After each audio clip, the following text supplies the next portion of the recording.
Today we're doing a smoke on the 36-inch Lone Star Grill's pellet smoker. Thing's an absolute unit. It's 400 pounds. It has a 40-pound pellet hopper. Thing can smoke all day and all night without running out of pellets. It's got a double rack inside, a direct flame grilling option, and it's kind of all I use in the summertime now. It can really do it all for me. Hey everybody, welcome back to the channel. Today we're going to be doing chuck roast as if it was brisket. So obviously in today's day and age with the government spending getting out of control and inflation on the rise, we can't just be eating brisket every day. So I was at Costco the other day and I saw these chuck roasts and I thought, let's try to make this like a brisket. Just the same technique I would do as if I was making a brisket. So that's what we're gonna do today. So typically when I do a brisket, I use Lowry's seasoning salt, and then you'll use Killer Hog's barbecue Texas brisket rub, which is really just salt, pepper, onion, garlic, a little parsley. Great stuff. If you haven't checked out Killer Hog's barbecue channel, I would definitely do that. So let's go ahead and get started here. I'll just season these up, put them on the grill. I got the grill at 225, and we'll go from there.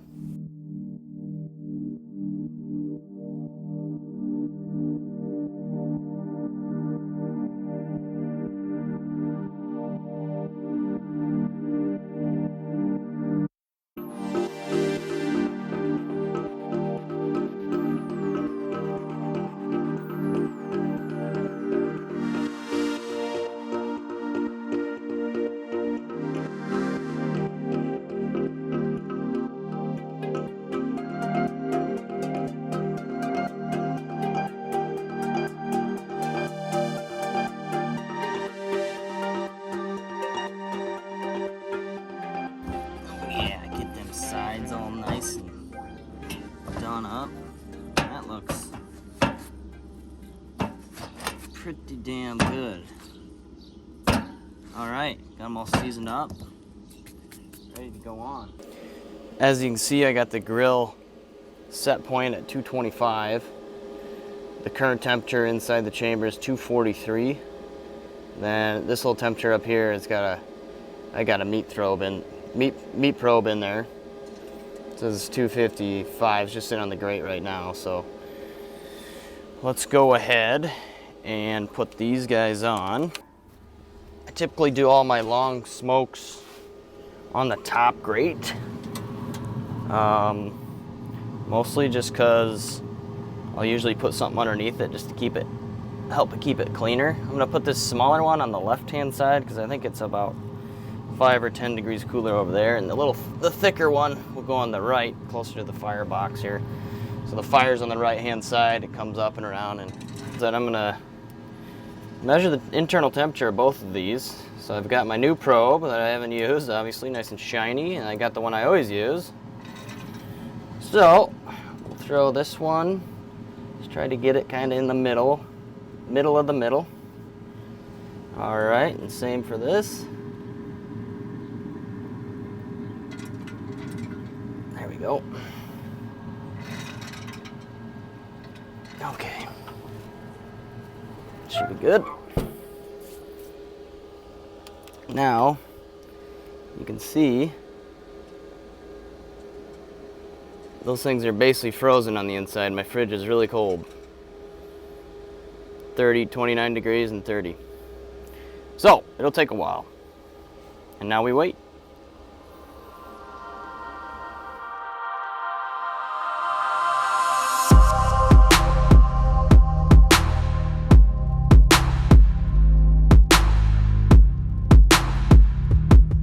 We're going to check the progress here on our meat. Let's go ahead and take a quick look. You can see the temperatures here, 148 in one and 152 in the other. So the 152 is the smaller chuck roast, 148 is the larger one.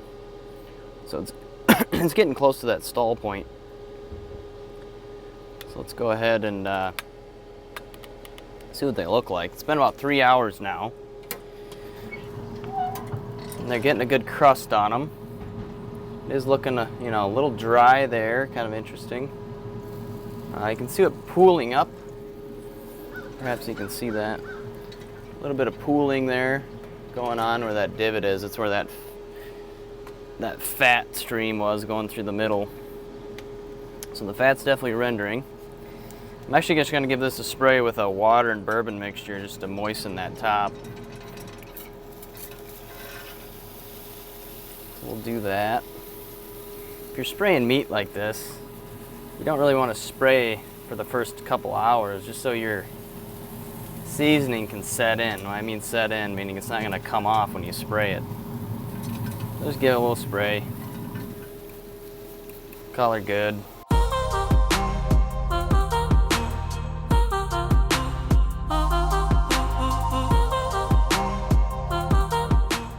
Alright, it's been 4.5 hours.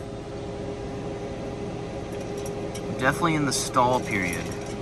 Usually with brisket it's around 165, but with these smaller pieces of meat, I think we're stalling out around the 150s, which is kind of interesting.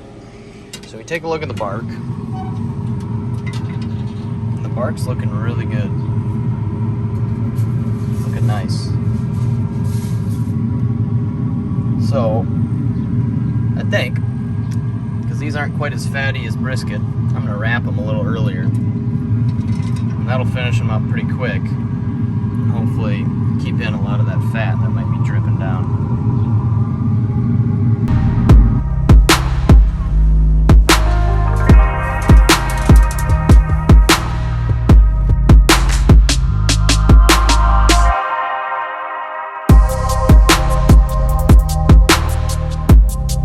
So I've got them wrapped up. I typically just use heavy duty foil, do 2 layers. It's nice and sealed up. Try to press it in tight. The whole goal of wrapping it is to maintain some moisture in the meat. You don't have to wrap it, but usually I do, just because it tends to come out more moist. Alright, so the smaller chuck roast is done. It's 210, which is way over where I wanted it. It got done pretty quick. So I'm gonna go ahead and pull that off. Typically I pull it off like 203 to 205. So it might be overdone, but I'm gonna pull it off and let it rest.